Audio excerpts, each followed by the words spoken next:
Alright, g'day again viewers. Okay, I'm just going to show the next step in the porting process. As you can see, this is a standard twin port manifold. Now, what I'd done in the head, if you'd watched previous videos, show you.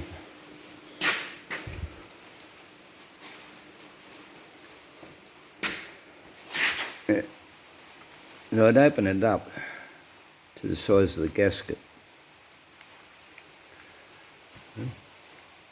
and when it's opened up further down in other places and whatever, I made a video on that. But now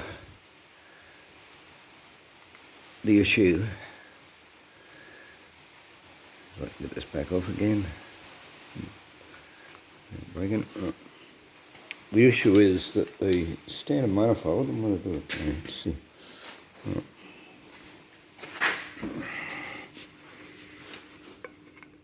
Yeah. So when you standard manifold is way smaller, and yeah, so you can see I've marked it, just got a sharpen marker, and so that's what I'm going to take off. You got to be, fairly careful. Well, this is not very thick. The walls of this manifold would only be 4 to 5 mil thick, if that. So you can't go too deep down there. You can only, basically go down in this build-up area. It's even a bit thin there around the bolt holes. Yeah, I've taken a bit out of that too. I'll show you on the other one. I've already done one. And and see this manifold holds up your whole carby in the centre manifold as well. There is one mount on the bottom of the manifold, but that basically only stops it from turning, and it does hold it, but a lot of strength is actually required in this manifold.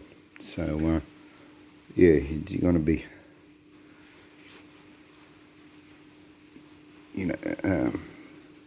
stay on the safe side of what you're boring out. I'll show you the one I've already done. You can see I haven't quite. Actually, I can go a bit further on that. Yeah. Funny how that much you think you're done, and then you have a second look and you think, oh yeah, not quite there yet. So you still see a bit of the black line, so I'll take a little bit more off that. But on one, hopefully you can see it. But yeah, that's just been straight, done with the die grind a bit on the drill. On this side, taken to it with a half round file. Just getting a bit clogged up, and put some WD on that. And trying to smooth it out a bit more. So as I said, I'm going to take a little bit more off that edge. Although the actual sealing surface is starting to get a bit thin now too.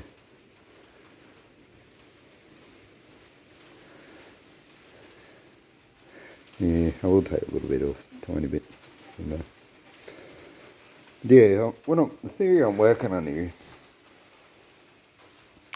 is, so you're enlarging this, but it's still got to go through with a narrower piece all the way around. In time, I'm going to build some new bigger manifolds anyway. But for now, what I'm trying to get rid of is any sort of step or anything that causes turbulence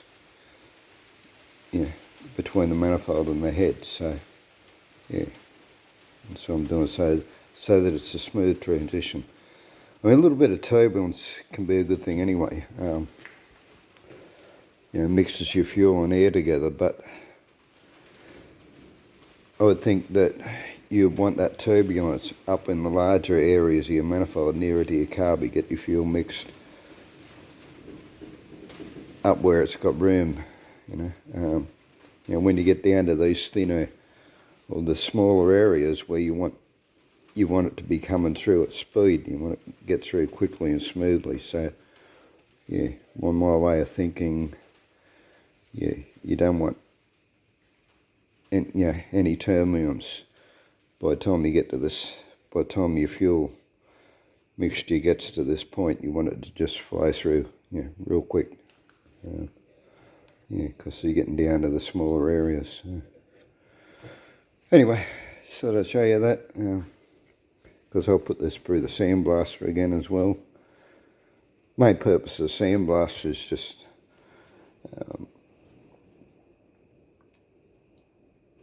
actually I won't do the outside. I'll scoot through the surface, the mating surface. I'll go across it and just go down, just to make sure the sand will sort of get rid of any little dags that may be still hanging on there that can break off later. I've gone fully over the head. Yeah, this is because these have been painted on and blow the paint off and then just go corroded again. But yeah, the whole purpose of sandblasting the head is to get any carbon off that's inside, anything that might chip off later,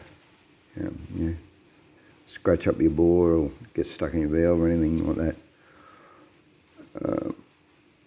But the other purpose, and probably the main purpose, is it will cool better when it's clean. Dirt and grease hold heat. So yeah, the cleaner it is, the quicker it's going to cool. So of course, before I assemble these have got to be baffed now. They've got to be tubbed. I've got to put them in a big tub with hot soapy water and give them a thorough scrub, because I've got to make absolutely certain, not so much on the outside, but in the inner side and in the ports and everything, that there's none of the sand residue left stuck to it. So, but yeah, so that's that's the main purpose of cleaning it, is just to get clean flow in your ports, smooth it out that little bit more, and so that it cools quickly. Anyway, keep it short. So, yeah, could be the last video for a little while there. I'll make another one when I get this engine running. Actually, I'll make one on the gearbox before I get to that point, because I'm still waiting on parts from the gearbox. But yeah, I'll make a video when I get it running, and yeah, a bit of an explanation as to some of the things I've done, especially in the casings, which is a bit bodged, but yeah, that's all I can do for the moment. And actually, I'll do it. I'll tell it now. I'll say it again anyway, probably on the video. But yeah, if you'd watched the video where I put JB weld on the casings, I did think about it quite a lot. And as I said, I've repaired cracks and holes in motorbike engine casings and not had an issue with them. They don't fall out, crack, perish. The hot oil, whatever, it doesn't seem to affect it. So, and it'd have to be every bit as hard as this alloy anyway. This magnesium alloy is mega soft. That's I've never had this issue in any other engine, alloy engine, bike engines, where the bearings are being pushed in, pushing the casing, moulding themselves into the casing. Never had that issue before in an alloy engine. Worked on a lot of motorbike engines, I've never seen this issue before. So obviously, the casings are way too soft. Just a factory design fault to begin with, and also having on the oil channel on the outside of the bearings is also giving you a less of an area for the bearing to push into the casing. So that's also why it's moulding itself into it. So anyway, but yeah, as I said, I don't have time or money to get this line board now. I've got 3.5 weeks before I go on a trip. It has to go, and you know, like, yeah, what is the worst case scenario? Yeah, it pushes its way out, ends up down in the sump. Like, it's not going to push into the oil gallery because of the pressure of the oil. You know, the oil pressure should be around 40, 60 pound. If anything, it'll push it out. If it dislodges, it won't go into the oil gallery. So I don't see it ever, you know, going through the oil gallery and chewing things up. I mean, it's also going to be softer than your steel and your bearings and your crank and everything anyway. So, but yeah, or blocking it up. So yeah, I don't see that issue. I think the worst case scenario is that if it were to squash and you started getting movement in your bearings. And yeah, having said that, look at this engine. This engine was in the car. I drove this engine into the shed, okay? It was running. It probably would have run for another 12 months, you know, even though I said it was getting a bit knocky, a bit noisy. But yeah, hopefully you can see this.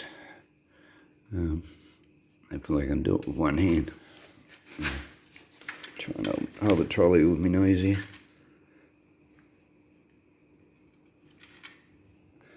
If you can actually... The camera's not really picking up. I can feel it. There's like over a mil of movement either way, side to side. That's yeah.